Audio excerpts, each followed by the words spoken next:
Hello YouTube, Stack and Perpetrator here. Today's video I'm going to give you a glimpse into what I do on a day-to-day basis. This is more on the extreme side, but just thought I'd show you. I'm a state licensed heating and air and plumbing contractor in my state, and what I'm looking at here is I'm looking for markings. I put this white line here. You should always, if you're going to dig, you should call before you dig.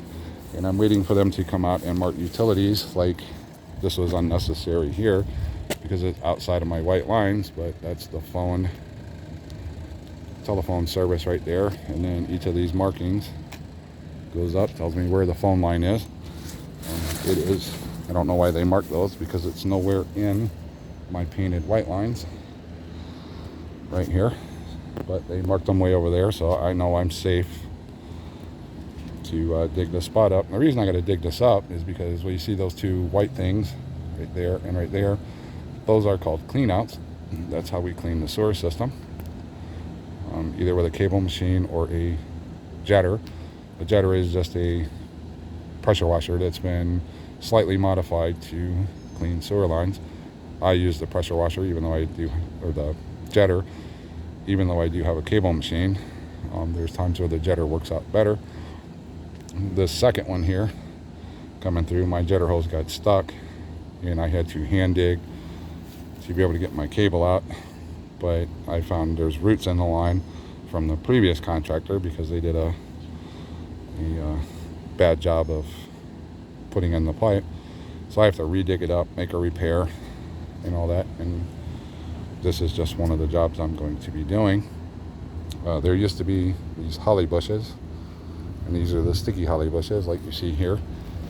I'll show you across the way there, another building has the big holly bushes, and they were cut out when the other company put the new sewer line in or did a repair on it, which I have to re-dig up and repair. But I'm going to walk down and show you another one, because I have some little pet peeves with other companies, but I'll bring you back in just a second. All right, bringing you back. I thought I'd show you. This is my service truck. That's the big water tank I put water into jet. This is the hose that goes into the sewer line. And there is the nozzle I have on there. That is changeable for situational needs. And then there's my hose to fill the big tank. And then I have a nice Honda GS630. That's the battery to start. I do have heat. I can make hot water. I do have a diesel burning furnace, if you will, to make hot water. This setup here was a trailer mount pressure washer system from Northern Tool, but I lopped the axle off and the fenders and have it truck mounted. And then the pump right here this system originally came with a 4 gallons a minute pump with I think it was 3,800 psi. I took that pump off and put a 10-gallon cat pump, which is the best in the business. Put the 10-gallon on here because when you're jetting sewer lines, you need volume more than you need high pressure. You need pressure to penetrate through the clogs, but you need the volume to wash everything through. So I upped the gallons per minute to 10. The downside is I lose overall pressure. I'm down to maximum 1,850 psi, but it works for me and what I do. So let me take you away back over to, now here's what I'm looking for. These markings. That again is for more telephone service. This is the other dilemma I have, and lots of beer bottles. As you saw where I was on the other marking, there's two jobs I'm going to do on the same day. There's no cleanouts here, and actually people are starting to throw more trash because all the trash was pulled out to here because we had to cut the holly bushes away. And that gets me into one of my gripes. Architects planning engineers, landscapers, and all this. I have one question for you. Why do you want to plant bushes in general on top of where the sewer line goes and the water lines are? Second thing is, why do you want to put the sticky ones that aggravate the crap out of us? And anytime there's a problem, we have to cut them out anyways.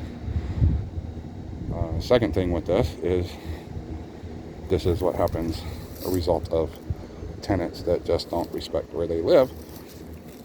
All of this was up in these bushes.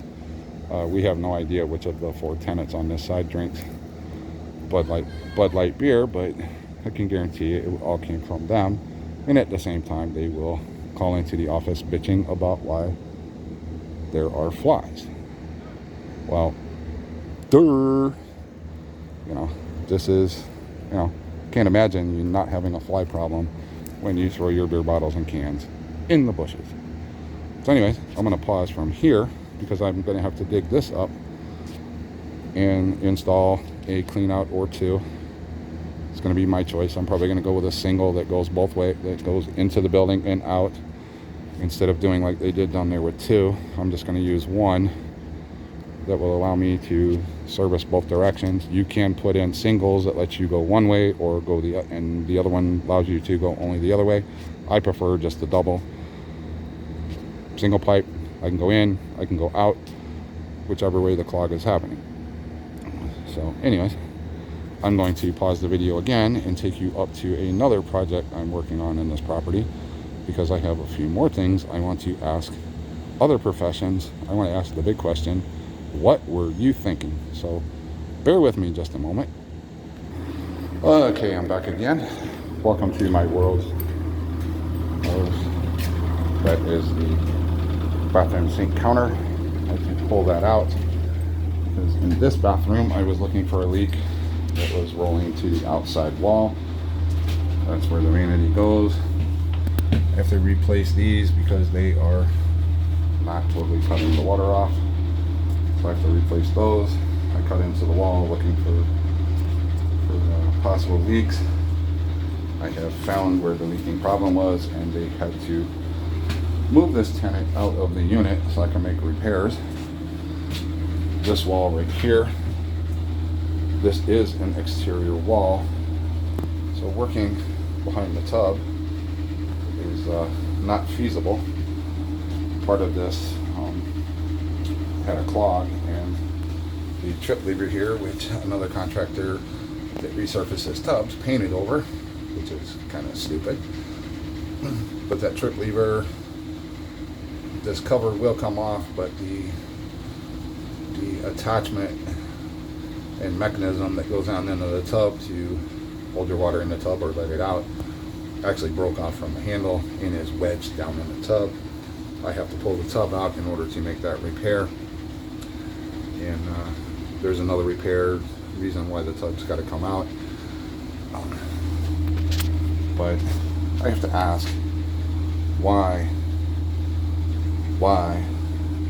do engineers, architects, and I don't blame this on, usually I blame a lot of the plumbing issues on other plumbing contractors or the builder themselves, but in this case it goes back to the engineer and the architect. Why? Now this is, before I get into this wall right here, is where your back piece of the surround, the top surround goes. But why, in your infinite wisdom, would you put the main sewer line from the units above, and also you can see right there the water line that literally, I don't have a light to show down in there, but it literally comes out of the concrete right beside this sewer line and goes up to, well, it comes out to feed this unit here, and the unit which is right there, there is a tub where the back of this is, where this is for the surround. On the other side of this insulation is the wall and surround for the tub for the unit on the other side of this wall. Why, in your infinite wisdom, would you put a water line that if it ever leaks, we've got to go to extensive, pull a tub out on one side or the other to make a repair, and then the sewer line itself. I know what. It was cheaper. It was cheaper, but like the famous quote that we all know and love, come on, man. What were you thinking? What were you thinking? So, anyways, welcome to my world. I still have some work to do. I have a tub on the way and surround being delivered tomorrow so that I can pull this one out, clean it all up. I'll have to cut out more sheetrock to accommodate the new surround. But this is what I deal with. And the main reason of pulling this tub out is because we have a situation with a leak. I know part of the leak has to do with this line right here, but I have to pull the tub out. As far as the drain, theoretically I could fix it with the limited space I have down there, but since I'm taking the tub out to deal with this issue, it'll just be easier for me to fix it that way. And just, you know, just wanted to throw it out there. And if you're buying tubs and surrounds, do not buy this cheap, flimsy stuff that you put a little, I forget the name of the stuff because I don't use it. But do not buy this flimsy stuff. Please, do not buy it. This flimsy. Why would you want that? Buy something better than that. I would probably do a video showing when I get this back in. I don't do sheetrock, but I will do a video of the new tub and that, showing that pipe replacement and my repairs to this. I will come back in. But anyways, I hope everybody enjoyed a peek into what I do for a living and things that I have to deal with. And I hope everybody has a blessed day. We will see you on another one.